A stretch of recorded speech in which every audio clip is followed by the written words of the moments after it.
les faits qui ont marqué 2023, c'est vraiment l'adoption et la promulgation de la Constitution le 22 juillet 2023 par le président de la transition. C'est vraiment une prouesse.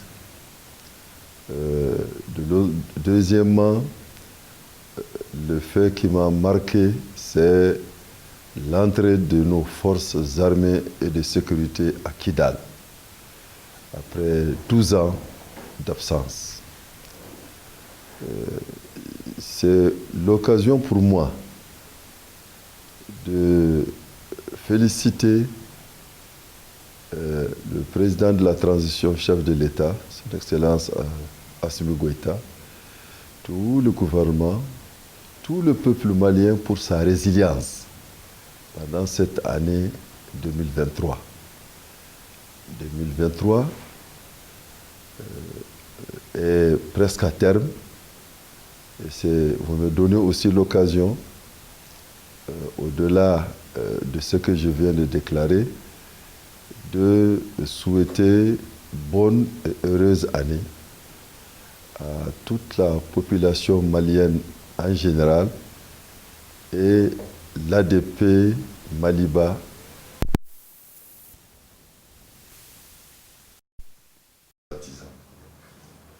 C'est l'occasion aussi de souhaiter une année de prospérité et de paix pour notre pays, le Mali. Je formule le vœu qu'il y ait une entente parfaite entre tous les fils et toutes les filles de notre cher pays. Et que c'est l'occasion aussi de féliciter et de remercier toutes les autorités de la transition, à commencer par le président de la transition, chef de l'État, le Premier ministre, chef du gouvernement et tout le gouvernement du Mali, mais aussi un chapeau à nos forces armées et de sécurité et à toute notre population qui est résiliente, qui a démontré qu'elle est avec les autorités lorsque notre pays a été soumis à des embargos dont les ramifications continuent sur notre cher pays. Donc nous souhaitons vraiment que 2024 soit une année de prospérité. Justement, j'allais vous demander quel est votre Mali de rêve en 2024. Votre Mali de rêve en 2024. Non, c'est un Mali prospère, un Mali qui gagne avec l'AES, l'Alliance des États du Sahel, qui arrive à nourrir sa population sans importation, un Mali qui consomme les produits maliens, qui transforme les produits maliens, qui fait en sorte que la sécurité alimentaire et nutritionnelle soit au rendez-vous. Et donc, c'est vraiment à la fin de la transition qu'il y a aussi des élections crédibles, transparentes, reconnues par tous, que ça soit l'apothéose par rapport à la fin de cette transition. Un Mali émergent. Effectivement, l'année 2023 a été une année qui, en tout cas pour le Mali, a été effectivement émaillée par beaucoup de mouvements. Alors d'abord je vais parler du référendum qui était prévu, n'est-ce pas, qui a été organisé effectivement par les autorités de la transition, bien entendu suite à des propositions qui ont été faites lors des assises. Et j'avoue que malgré toutes les difficultés qu'on a pu rencontrer ça et là, ça a été une véritable réussite, un succès pour tous les Maliens, parce que c'est vrai qu'il y avait beaucoup d'enjeux, notamment les enjeux sécuritaires. Certains disaient même qu'on ne pouvait pas organiser ces référendums, mais Dieu merci, on a pi le faire. Et une autre partie qui est le CDP Mali Croix, a soutenu et accompagné cette initiative parce que l'un des piliers, n'est-ce pas, du CDP Mali Croix, alors c'est d'apporter, n'est-ce pas, des réformes sur tous les plans pour que la gouvernance puisse effectivement se faire de façon tangible, de manière à ce que les Maliens puissent se voir, n'est-ce pas, dans le mode de gouvernance qui prévaut dans notre pays. Ensuite, on a également vu ce qu'on appelle la demande de l'État malien qui consistait à demander à ce que la mission onusienne se retire du Mali. Parce que c'est vrai que quelque part cette mission a apporté beaucoup au plan sécuritaire, mais elle n'a pas totalement rempli sa mission. Donc le Mali, à l'état actuel, on est dans une posture plutôt, on est dans une situation de tension, de crise, de guerre. On a plutôt besoin d'un appui sur le plan sécuritaire, mais pas d'une mission d'interposition. Je dirais même qu'il n'y a pas de... Parce que la mission principale de la force onusienne, c'était de s'interposer entre l'État, le Mali, et les forces rebelles. Je dirais qu'il n'y a même pas de rébellion au Mali, parce qu'une véritable rébellion se lève, n'est-ce pas, pour faire des revendications, pour demander, n'est-ce pas, quelque chose qui est fondé sur une cause légitime. Et malheureusement, ce n'est pas le cas. C'est des bandits armés qui ont attaqué justement notre pays, qui à un moment donné avaient des intentions très mauvaises pour le Mali. Ils se battent pour une cause qui n'est même pas certaine, ils se battent pour une idéologie infondée. Et donc je dirais que le Mali en réalité a bien fait de demander à ce que l'ONU se retire du Mali afin que nous puissions prendre notre destin en main et faire en sorte que la paix puisse revenir au Mali. Ensuite, on a vu qu'après justement la demande de départ du gouvernement malien, parce qu'on a demandé à ce que l'ONU se retire, les attaques se sont multipliées sur toute l'étendue du territoire, à commencer par l'attaque du bateau Tombouctou, qui a vraiment secoué tous les Maliens. Ça a été un désastre pour nous et d'ailleurs nous profitons pour prier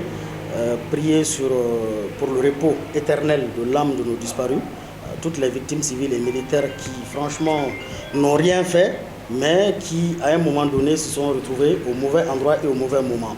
Donc ça aussi, ça a été un désastre pour nous, ça nous a beaucoup marqué. Moi personnellement, ça m'a touché, ça m'a affligé. Mais en tant qu'homme politique, je me dois de rester serein parce que le leadership justement se forge autour de ces genres d'enjeux. Alors je félicite par cette occasion nos forces armées et de sécurité pour toutes les actions qui sont menées afin que le Mali puisse recouvrer son intégrité territoriale. C'est vrai, dans ce contexte, ce n'est pas facile parce que les ennemis du Mali sont nombreux. Mais l'armée est en train de se battre tant bien que mal pour que les Maliens puissent justement vaquer à leurs occupations.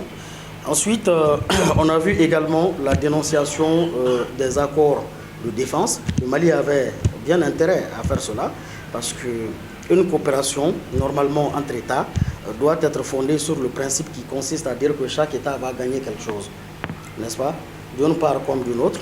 Chaque partie doit gagner quelque chose. Si une coopération, un partenariat n'apporte pas grand-chose à l'une des parties, elle peut se voir en plein droit de demander une dénonciation, n'est-ce pas, de cet accord-là. Et c'est ce que le Mali a fait. Parce qu'à un moment donné de l'histoire de toutes les grandes nations, des grandes décisions ont été prises pour que ces nations-là puissent effectivement rayonner et pour qu'ils puissent prendre leur propre envol. Et c'est ce que le Mali a décidé de faire. On a décidé de faire face aux défis, on a décidé de faire face à l'obstination, n'est-ce pas, des forces obscurantistes et on a dit non à la France à un moment donné. On a changé de partenaire. Cela ne veut pas dire qu'on n'est pas avec les Français. Moi, je le dis toujours, hein. Moi, personnellement, je n'ai rien contre l'État français. Je n'ai rien contre la France, les Français. J'aime la France, c'est un pays que j'ai visité à plusieurs reprises.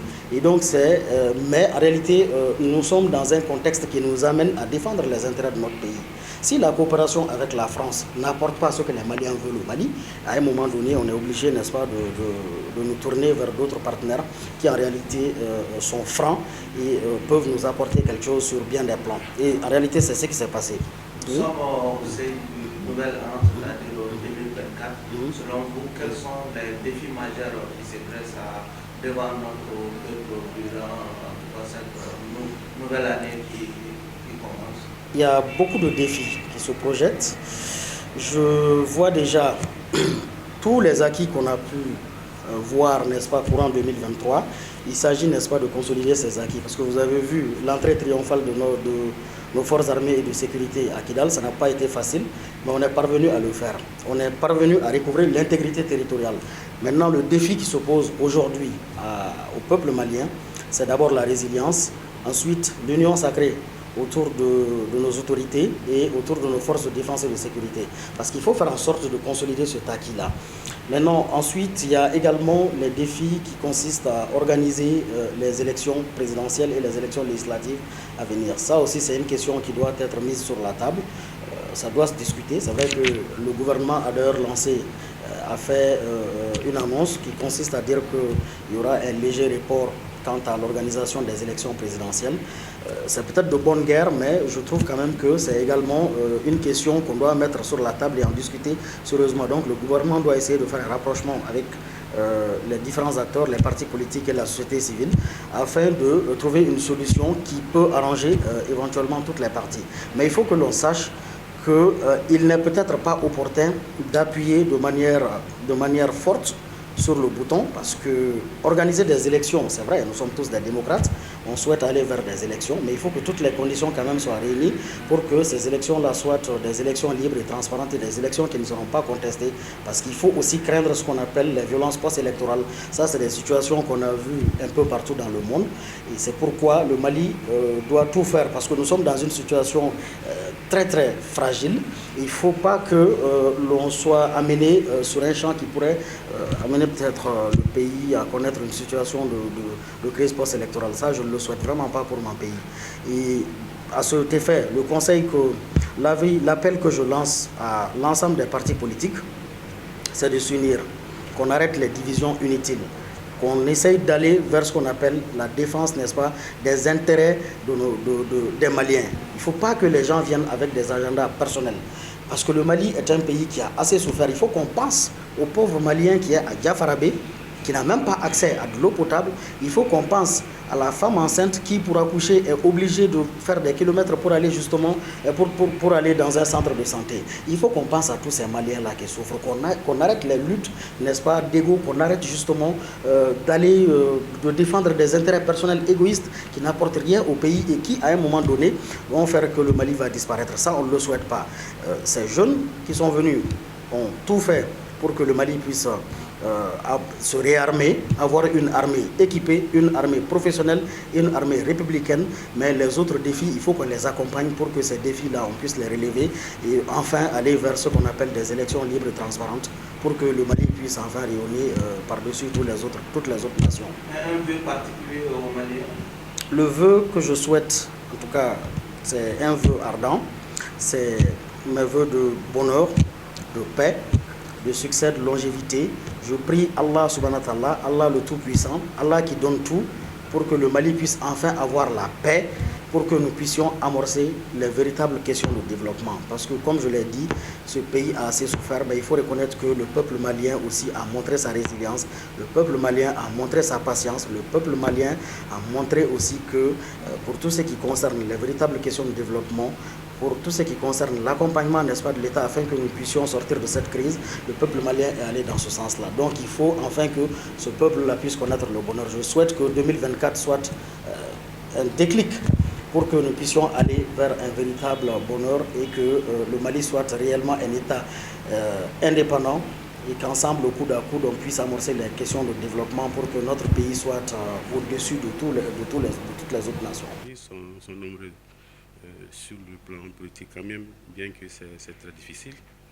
Nous avons continué tant bien que mal l'implantation du parti sur tout l'étendue du territoire malien. Nous avons tenu à ce que tous les militants et sympathisants du parti soient formés sur le plan national. Nous avons eu à faire des conférences régionales et tout récemment, il n'y a pas 2 semaines, la conférence du district de Bamako. Tout ceci pour vous dire que le parti se porte à merveille malgré les difficultés et malgré la transition et que nous sommes là patients, attendant l'heure des élections à venir. Et au plan national, quelles sont les actualités, sinon les faits qui vous ont le plus marqué durant l'année 2023? Oui, il y en a plusieurs sur le plan national. L'attitude courageuse du gouvernement de la transition à travers la demande par la résolution 2669 demandant à l'aménagement de se retirer du territoire national, ce qui a permis quand même de recouvrer d'une manière satisfaisante l'entièreté du territoire national par les femmes. Ça, c'est vraiment un fait marquant de 2023. Très heureuse pour nous, même s'il faut la stabiliser et puis redéployer les services sociaux de base sur tout le territoire. L'autre fait marquant qui est plus politique, c'est, entre guillemets, c'est que le ministre de l'administration territoriale a parlé de léger report des élections présidentielles, puisque les autres élections ont été mises au calendrier grec. Alors nous attendons vivement la date des élections présidentielles pour que, enfin, nous sortons de cette transition qui commence à un peu perdurer. Troisièmement, qui est une chose plus ou moins malheureuse, c'est quand même les pertes en vies humaines chez les femmes, les dommages qu'on appelle entre guillemets collatéraux sur la population, et jusqu'à présent aussi le non-retour des réfugiés qui ne sont pas à Bamako, mais au Niger, en Mauritanie, et qui souffrent énormément. Donc l'un dans l'autre, événements heureux et malheureux, c'est ainsi que fait la vie.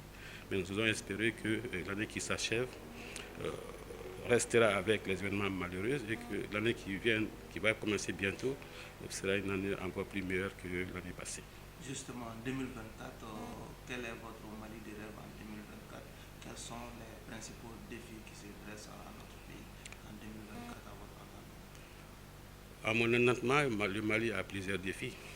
Vous savez, la diplomatie de guerre, de vente en guerre, n'est pas une bonne solution. On commence à le sentir sur nous. On ne peut pas se couper du monde entier. Il va falloir qu'il y ait une autre diplomatie, une autre manière de faire. Et nous pensons que notre gouvernement doit aller vers la coopération, partenariat gagnant-gagnant, bien sûr, avec tous les pays du monde, y compris ceux qui sont à côté de nous, surtout ceux avec qui nous faisons frontière. Deuxièmement, nous allons espérer qu'on nous annoncera très bientôt la date des élections présidentielles pour qu'on sorte de la transition. Troisièmement, il va falloir qu'on stabilise un peu l'économie qui est le nerf de la guerre. Vous savez que sans économie, il n'y a pas de guerre. Sans économie, il n'y a pas de mouvement. Et nous pensons que les Maliens souffrent aujourd'hui par la cherté de la vie. Donc nous pensons que le gouvernement, certes, a fait des efforts pour pouvoir diminuer le prix des produits essentiels, mais on n'arrive pas à les stabiliser. Donc nous allons espérer que ces prix seront stabilisés pour 2024, pour le meilleur des Maliens et pour le panier de la ménagère. Des vœux aux Maliens? Des vœux, oui, surtout des vœux de bonne et heureuse année 2024, de santé, de prospérité et de succès dans toutes les entreprises. Surtout beaucoup de résilience, parce que nous souffrons, nous continuons à souffrir, mais rien de plus pour le Mali et surtout le Mali que nous voulons construire. La refondation ne se fait pas sans difficulté. Des réussites, oui, mais beaucoup de difficultés pour pouvoir arriver pleinement à ce que nous pensons de ce Mali que nous avons demandé pleinement de nos voeux depuis 2013, depuis que nous sommes arrivés sur le plan politique. Merci. Heureusement plein de succès, parce que comme vous pouvez l'imaginer, mes remerciements vont tout d'abord vers nos femmes, nos forces de sécurité, de défense et de sécurité, qui nous ont permis, en tout cas, de survoler cette année avec quand même beaucoup de sécurité, il faut être honnête. C'est vrai qu'il y a eu aussi beaucoup de difficultés que nos femmes braves ont rencontrées, mais en tout cas nous ne pouvons que le dire bravo, parce que c'est grâce à eux que nous sommes aujourd'hui à la fin de cette année. Et sinon, ce qui m'a marqué beaucoup plus, c'est deux événements, comme vous pouvez les imaginer, des événements fondamentaux. C'est-à-dire, c'est d'abord la réussite de la vulgarisation et surtout aussi de cette réussite des élections, de notre référendum qui On ne pensait pas, vu la situation, de tenir. Mais vraiment, elles se sont très bien passées au Mali comme à l'intérieur du pays comme à l'extérieur. Comme vous savez, nos compatriotes qui sont à l'extérieur sont concernés par cette élection. Je dis concernés parce que nous ne participons pas à toutes les élections au Mali. Mais pour ce qui est référendum et les présidentielles, nous participons. Donc nous avons participé et avec succès. Donc ça, c'est un événement qui m'a beaucoup marqué. Et le deuxième événement qui nous a tous émerveillés, c'est la prise de Kidal. La prise de Kidal où vraiment, qui l'aurait cru, avec autant de temps, avec tous les sacrifices, on n'a pas pu récupérer la ville pendant presque 13 ans, sinon j'y dirais même plus, et que nos braves femmes ont réussi, en tout cas, à intégrer cette partie de notre pays dans la carte du Mali. Ça, c'est aussi un événement qui m'a marqué. Et l'autre événement, c'est le fait d'avoir réussi, vraiment si je dirais même, je serais même dur de bouter l'ONU hors de nos frontières, parce que autant de temps, ils sont restés, on avait cru qu'ils étaient venus pour nous aider, mais finalement c'était pour nous enfoncer davantage. Donc le Mali a eu le courage, les autorités de la transition, de demander leur départ. Et c'était très courageux, cela fut fait. Ils sont partis et on n'a même pas senti leur départ, ce qui est extraordinaire. Nos femmes ont rapidement pris le contrôle de la situation. Donc, comme vous pouvez imaginer, ça c'est des événements qui ne peuvent pas quand même passer inaperçus pour tout bon Malien. Et aussi féliciter le peuple malien aussi, malgré tous les aléas, toutes les difficultés, qui sont restés soudés et derrière donc les autorités de la transition. Je crois que c'est ce qui les a permis vraiment d'atteindre de tels succès et d'atteindre les objectifs. C'est parce que quand on sent qu'on est soutenu par son peuple, je crois que ça permet quand même d'aller plus loin. Donc bravo aux autorités de la transition, comme vous imaginez en tête de quel le président de la transition, son Excellence le colonel Assimi Goïta, qui a éclairé le peuple malien. Et si vous voyez, on l'a suivi, c'est parce que je crois que ce qu'il est en train de faire, c'est ce qu'on rêvait. Donc bravo à lui, bravo à tous ses compagnons. En tout cas, c'est l'ensemble de l'armée malienne et puis surtout aussi du gouvernement qui l'accompagne dans cette tâche pas facile. Donc vraiment, en espérant que le peuple va continuer toujours de regarder de la même direction, de consolider cette position pour permettre en tout cas à nos femmes d'aller encore davantage plus loin. Pour cela, donc vraiment, je souhaite de tout mon cœur, de tous mes voeux. Dans quelques jours, nous allons entrer en 2024. Déjà, quelles sont vos attentes en tant que président du Haut Conseil des Maliens de l'extérieur? Écoutez, c'est de voir les Maliens de l'extérieur dans leur ensemble unis davantage, et comme un seul homme, et soutenir leur pays malgré la distance, mais loin de nous, mais de cœur, on est ensemble. Merci beaucoup, M. Sylvain. En 2023, il y a beaucoup de faits qui m'ont marqué, des faits qui m'ont laissé des souvenirs douloureux et des faits qui m'ont laissé des souvenirs aussi très heureux. Je peux dire que 2023, à un moment, on a vu la recrudescence du terrorisme un peu partout.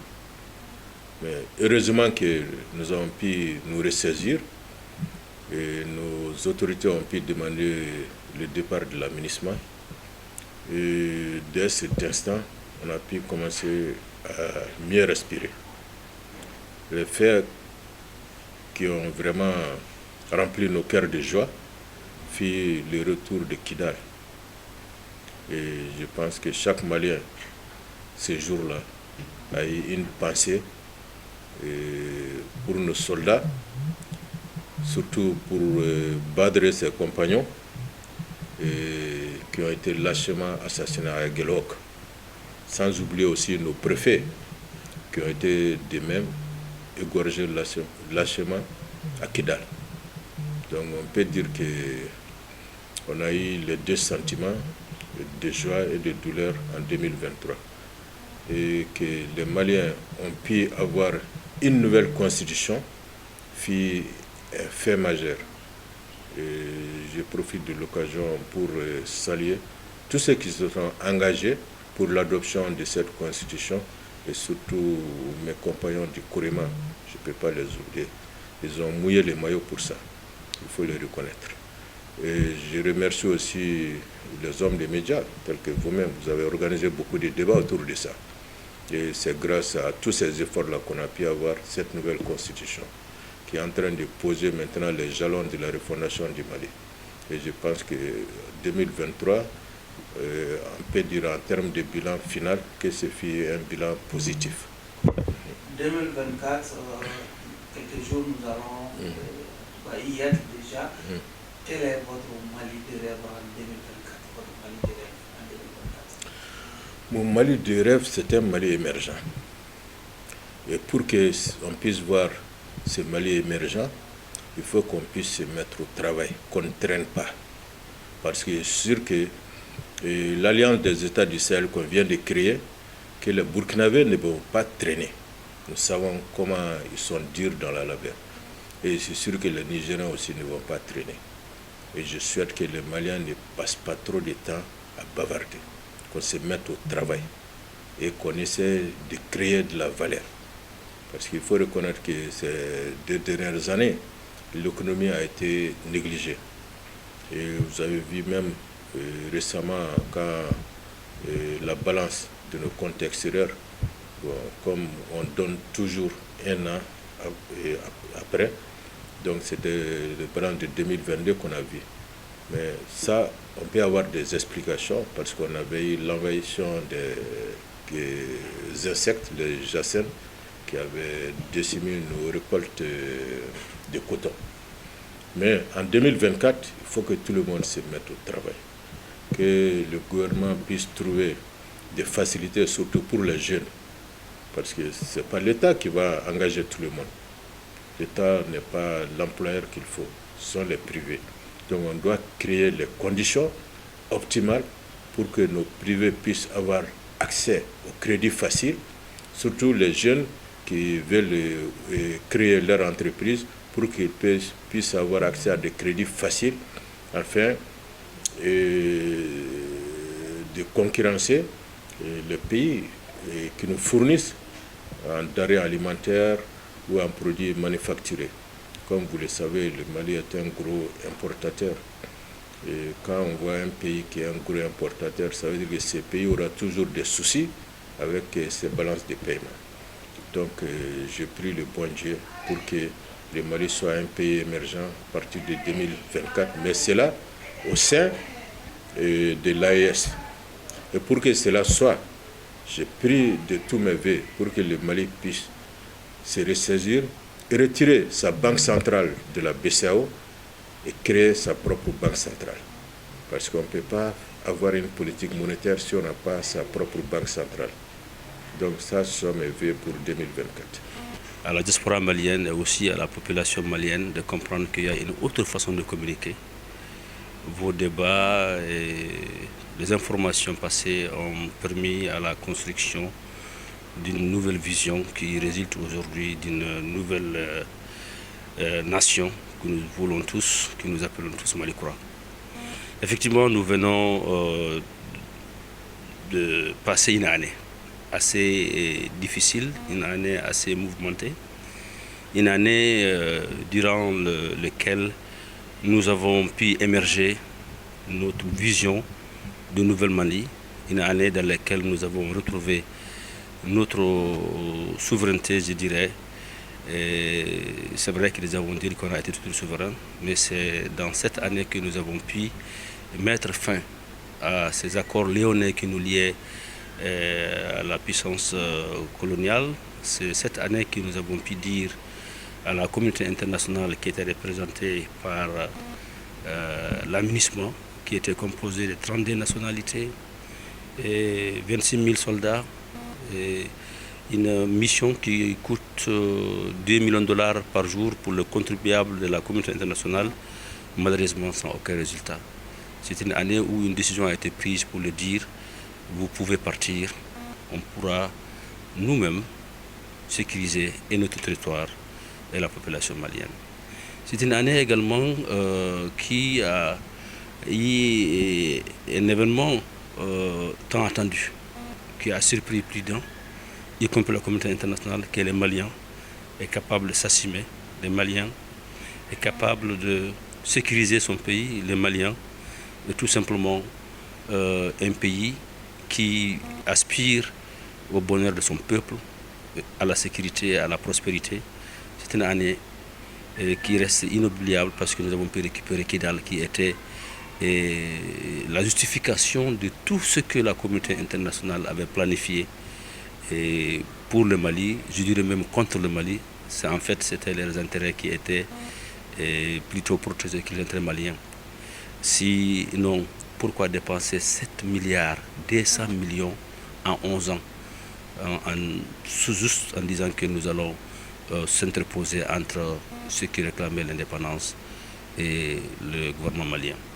C'est une année aussi qui a vu la naissance d'une nouvelle conscience, qui est une prise de conscience collective au sein de l'État du Sahel, qui a vu la création de l'AES, et qui sont des pays liés par l'histoire, qui sont des pays liés par la culture, ce sont des pays liés par le même problème transfrontalier de terrorisme et de rébellion tout azimut.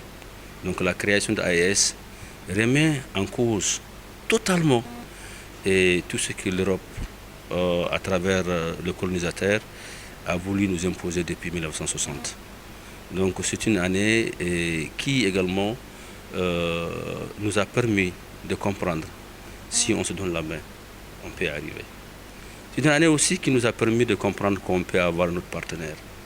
Un partenaire sincère dans un aspect, en tout cas jusqu'à aujourd'hui, qui a permis de nous équiper militairement et qui nous a permis aujourd'hui de retrouver notre fierté. Et c'est une année également qui, nous la diaspora, on a pu réussir enfin à réaliser les états généraux de migration malienne que les CSDM avaient demandé. Et ces états généraux ont permis de faire un état des lieux, faire un constat réaliste. Qu'est-ce que le gouvernement a fait pour la diaspora? Qu'est-ce que la diaspora a apporté pour le gouvernement? Est-ce que ce que nous avons demandé dans les ANR, est-ce que ça a été pris en compte? Nous avons pu constater que la promesse que le président Assimi Goïta a fait aux Maliens, il a pu le tenir. En tout cas, nous, la diaspora, nous n'avons absolument rien à reprocher à ce monsieur. Et nous prions pour lui. Il a notre soutien indéfectible. Parce que tout ce qu'il a dit, il a fait. Il a dit sa priorité, c'est la sécurité intérieure des Maliens, de l'intérieur, et sécuriser le territoire. Et pour nous, les Maliens établis à l'extérieur, c'est la sécurité de nos documents d'état civil. Et dans les ANR, tout ce que nous avons dit a été non seulement retenu, et ça a été également mis dans les 54 recommandations qui sont des recommandations phares, prioritaires, qui doivent être exécutées avant la fin de la transition. En 2024, bientôt 2024, quelles sont vos attentes, quels sont les défis qui s'adressent à notre pays en 2024? Des énormes défis. 2024 sera l'année, à mon avis, selon les éléments d'appréciation que je dispose, parce que j'ai été un acteur de cette transition, je ne suis pas un observateur. Ce sera une année extrêmement difficile. C'est une année d'affirmation et de confirmation de ce que nous avons voulu du Mali de demain. C'est une année où nous allons trouver en face de nous nos anciens amis qui sont devenus ennemis, qui vont coaliser avec nos amis, nos frères, avec qui nous faisons frontière.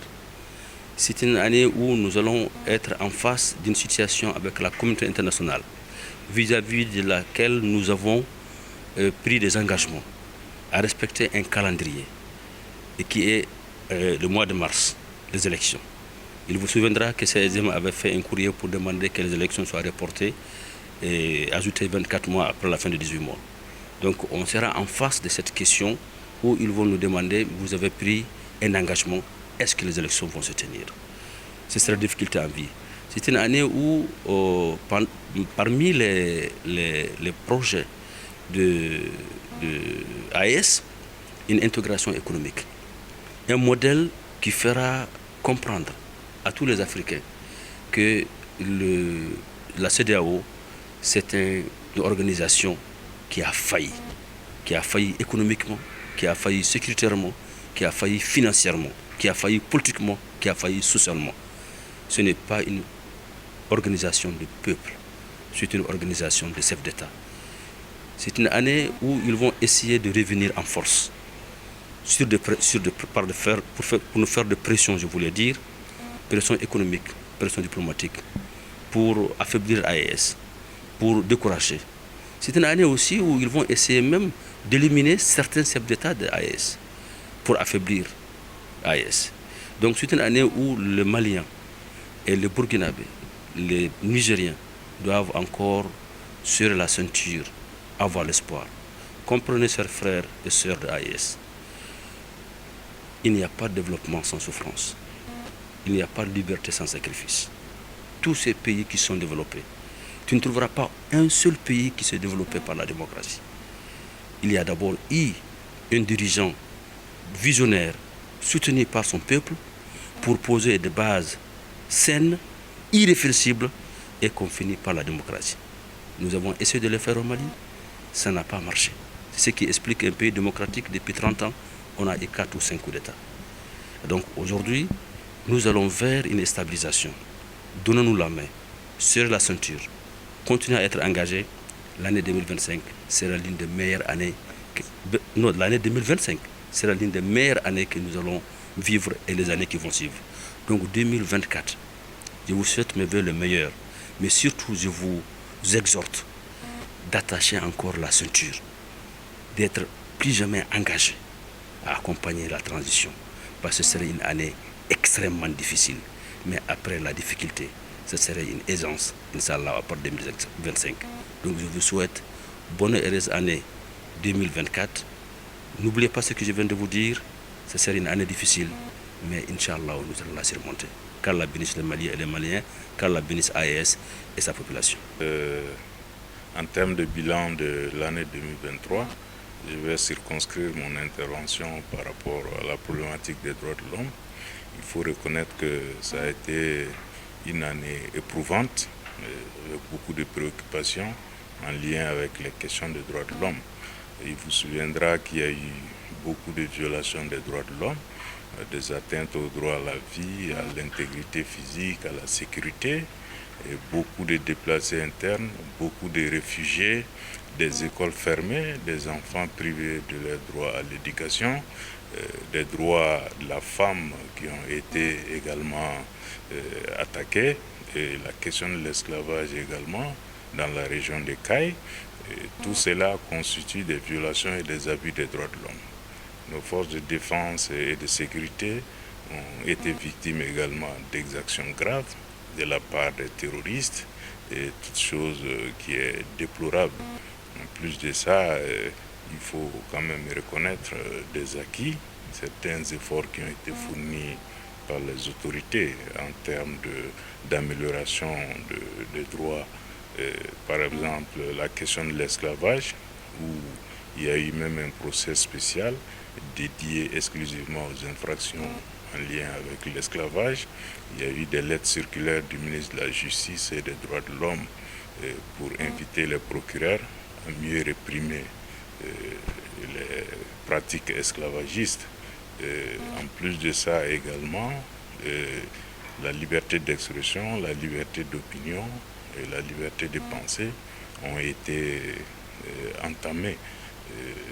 Ce qui est déplorable à ce niveau, c'est que certains hommes de médias même ont contribué à encourager les atteintes à la liberté d'expression et à la liberté de presse, et toutes choses qu'on a déplorées.